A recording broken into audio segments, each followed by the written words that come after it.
3-0 and undefeated in region play. That's where our Chelsea Hornets currently sit going into Friday's contest against Calera. Right on cue, we had discussed how much further along the defense was compared to our offense. But in our last game against Pelham, it was our offense who had to bail out the defense. Were we taking Pelham a little too lightly since they were winless? Possibly. Is Pelham better than what their record indicates? Maybe. Did our defense have an off night after two very physical games previously? Yeah, you can make that argument. Or maybe it's just the fact that our offense is growing up and both sides are working together as one unit. We'll have no time to sit around and pat ourselves on the back because Calera comes into the Nest with only one win, but they're putting up over an average of 50 points in their last 3 games. Their quarterback has an 85% completion rating, and he is also ranked 25th nationally. Needless to say, our defense needs to apply a lot of pressure, and our secondary has got to keep everything in front of them. Keeping our guys healthy and playing with the same intensity will hopefully keep us undefeated and, dare I say, right square in the mix of the playoffs. On this episode of Inside the Hornets Nest, we'll hear from Coach Holmes as he breaks down the pros and cons of the Pelham game and discuss preparation for Friday's contest with Calera. I'll also talk with Adam Brooks from the offense and John Jackson from the defense. Being undefeated gives me a funny feeling, but ooh, is it a good feeling, and one that I can get used to in a hurry. So stay tuned because Inside the Hornets Nest starts right now.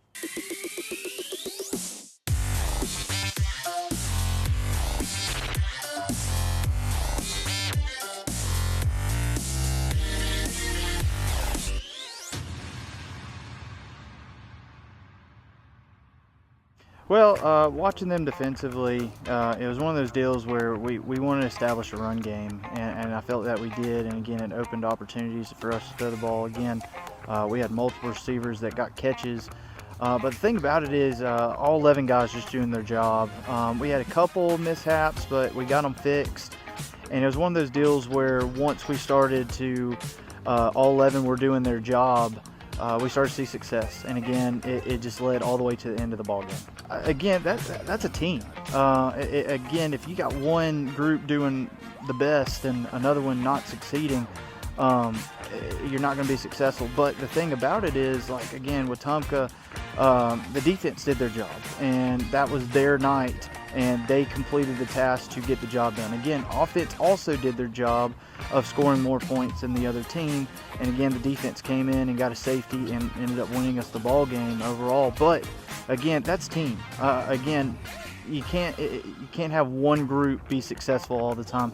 It's going to take both sides, and that's what this team is great about, in the weight room, in the hallways, with their teachers and everything. Even in the classroom, we've watched them go, hey, I got you, when they're struggling. Hey, I'm going to pick you up when I got you. I've watched teammates, even in my own classroom, where it's like, hey, are you not getting this here? Let me help you. And it's transitioning into the field, and that's why you're seeing, fourth down stops. You're seeing touchdowns on the last second drives. And again, it was one of those deals where a team effort came in to win the ball game. It's hard because you're going to have those close games. It's always fun to blow a team out, and we've been on the other end of that. And it's not fun to get blown out. But the thing I like about it is on these close games is you see them all come together, and even in blowouts you see them all come together. So really, when a blowout happens, it means everybody's doing their job. Even in a close win, it means everybody's doing their job at times. Just the other team is either getting a lucky playoff or it comes down to the wire. And that's kind of a little bit what happened a little bit. The defense in the first half was doing a decent job, and we were kind of up and down a little bit in the first half, and then they started to go down and we started to go up. And again, it's just a teamwork atmosphere, and that's what we have here. Honestly, 26 on defense. Linebacker can fly around. He can lay some good hits. He deflects passes. Defensively, what's keeping me up is 26, 2, 1. Those are some good DBs. And again, it's not 3-0 versus 1-3. We're 1-0 and they're 1-0 in the region. So you got two undefeated teams going after it right now, competing for a playoff spot and competing to get another win in the region. But them as a team, we kind of figured they were going to take care of business, and we were ready for them, and we were game planning for them on our bye week. But we kind of knew the outcome was going to come close, and we figured they were going to get the job done. Containment. It's all about containing. Again, when we play teams with scrambling quarterbacks, it's all about containing. Don't let them get the outside edge. Again, that's how they get the yardage, is they get on the outside and get that edge, and they're able to get 8 to 9 yards. But the thing about it too, with scrambling quarterbacks, when they run a good bit, they got to pass, and sometimes that running will slow them down at times. But it's also one of those deals that they're in really good shape, like 13 is. He's going to find ways to just make some plays. So for me, at least, my mindset was, it's a good football team, and we just got to come out and play our hardest, because I know they're going to give us 4 tough quarters. And I told O-line, I was like, hey guys, it's going to be up front. They're a hard football team. They come off the ball. We just got to hit, and we just got to play our hardest, and we can win this game. Let's just go out and fight. And they listened to me, and we did. We went out and fight. We all were hyped up for the fourth quarter, came down to it, and we won it for us. The Achilles heel for the offense, honestly, to me, is just single blocks. Because it doesn't matter. Like, a lot of people can have really good blocks, and we can all be like, even as wide receivers or running backs, when they're getting blocks, one single block we miss, it causes us a loss of down, loss of yards. It doesn't matter. It's one single block that costs us half the games. Because if we get those blocks, we'll be scoring touchdowns left and right. One thing that most people don't know is, like, when a front line's up and they have like their bags and linebackers and all that, I have to realize what they're in, and like I have to call it out. Like if they're the kind of formation they're in, I have to know what it is, call it out for the O-line so they know where we're going, and the running backs know like what holes are open where. And so I got to kind of know what the defense runs and what they play in. So offensive mindset, we know their defense. They got some big guys. They got some really good athletes and stuff. We just got to go out and play, because we can hang with these people. We've watched film on them. We know what they do. We know how they play. And I've been watching it a lot, and we can just see where they go. And if we run our plays correctly, we'll fit holes, and we'll fill everything up where they won't be able to make a tackle, and we can just run the ball with chasing them. So it's meant a lot to this team, because we've all worked really hard for it.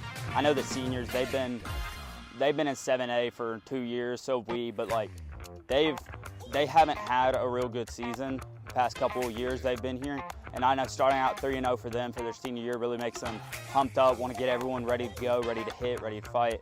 And it's really exciting for me, because I haven't played 6A since I started high school, and getting to play 6A, getting to play with teams and winning and having a 3-0 season, it's just really impactful to me, because I get to keep going out there and playing and hitting the hardest. Making sure we did all assignments, stopping the running back, and just making sure we just make sure everybody's doing their job and more.